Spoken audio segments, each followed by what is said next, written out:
Hello, everybody. Thank you for joining me today. My name is Olivarria, and I am a scholarship coach. And today, we are going to start off with a quote from William Temple, who's an educator, and he says, "The most influential of all educational factors is a conversation in a child's home." And I greatly believe and strongly believe this to be true. So, my question to you is, do you know how to start or continue a positive conversation about college with your children and your loved ones?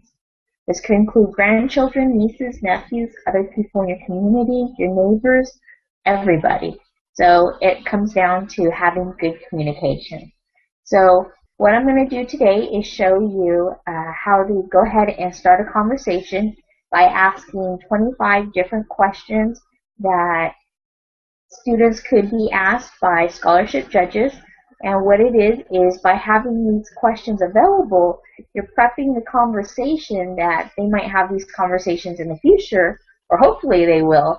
However, at this point in time, a lot of it's good information that you want to know, but at the same time, if your child gets upset or angry at you asking them why they're asking some of these questions, you can always refer back to, well, these are questions someone might ask you, and I'm curious too.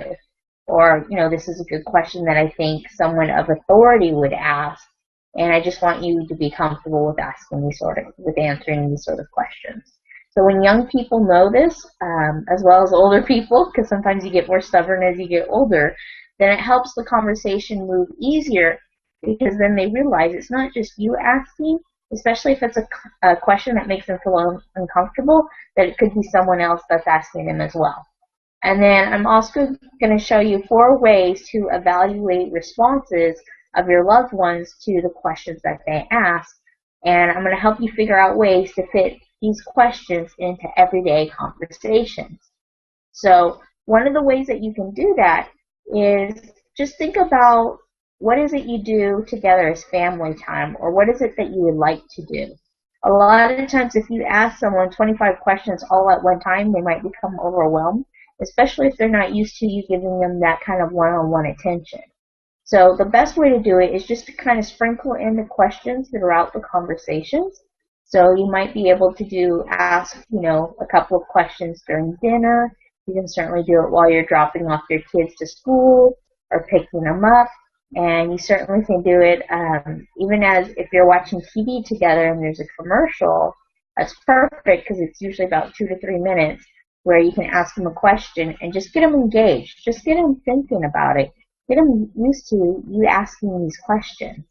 And when your child responds, listen to them. Don't jump in immediately and try to help them refine their answer. What you want to do is you want to listen actively, because that's what's going to help you understand where your child is as far as their career goals. And by listening actively, there's 4 things that you can tell.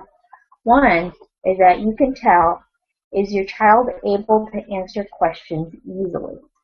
This is important because a lot of times people stumble with their questions and their answers. They're like, well, wait, what do you mean? Do you fully understand it? Can you answer it easily?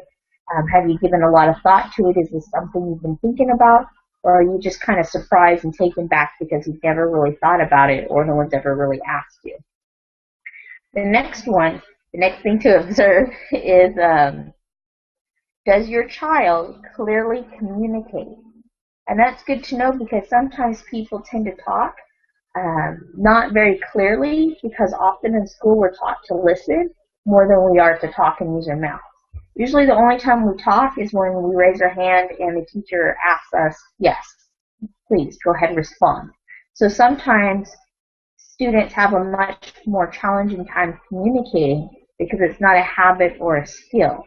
Or they're used to giving an answer. The teacher's looking for a particular answer, and they're not used to clearly communicating their ideas about why they think this could be the way it is, or giving supportive evidence. So that's the next one, is, does your child give examples? When you ask them questions, a lot of times they'll tell you, well, I want to become a doctor, a lawyer, an artist. I want to become a programming engineer, software developer. but why? Give me an example of why you'd be good at it, or something that happened in your life to encourage you to want to do it.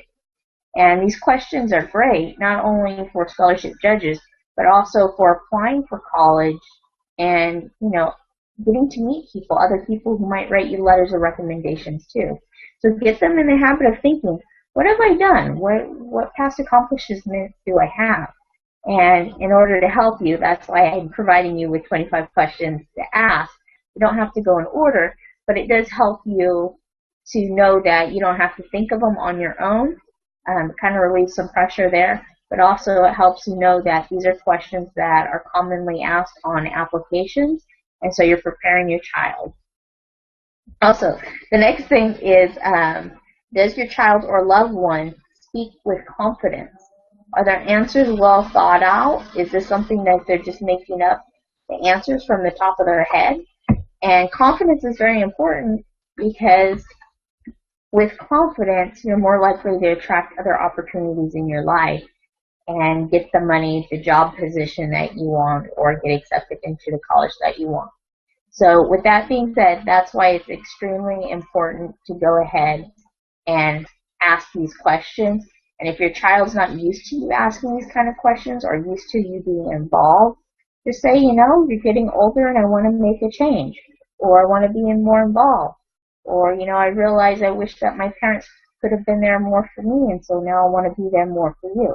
And most people will accept that, and they'll think that if you listen, then you really care about them because you're not judging them by getting them or correcting their answers. You're listening to them, you're evaluating where they're at, and they appreciate that because then they're going to be more willing and open to talk to you. And in the future, they're going to be more willing to take your advice about how they can change or revise their answers because they know you're not coming from a judgmental place. When you know that someone's listening to you, you automatically open up to feedback because you understand that they want to see you grow and change and become better. So it's not saying you're a bad person. It's saying I want to help your skills so that you can achieve more. And in doing that, that's a process of building trust. So trust is very, very important. And one of the ways that you can do that is by letting them know your intentions of why you're going to ask them questions. So with that being said, I'm going to go ahead and start reading off my list. So why did you become interested in this major? Why do you want to attend this college? What have you learned about yourself as a student while attending high school? What is your favorite subject in school and why? What one class, teacher, book, or experience has changed the way you think and how? What activities are you most involved? How have you been a leader or displayed leadership? Who is your greatest strength and weakness? What is your greatest strength and weakness? Who is your role model? Which high school, church, or community activity has given you the most satisfaction and why? What have you learned from someone who is very different from you? If we were to ask your friends and teachers to describe you, what would they say? What is most important thing that you've learned in high school? What would you like or dislike about your school?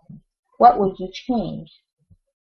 What advice do you have for middle school students about achieving success in high school? What has been your proudest achievement so far?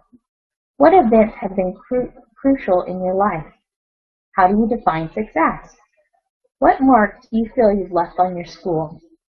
What do you do to demonstrate your pride in the school you attend? I know you are a talented student, and what motivates you to be a good learner and athlete and to put forth your best effort? What do you contribute to a college community?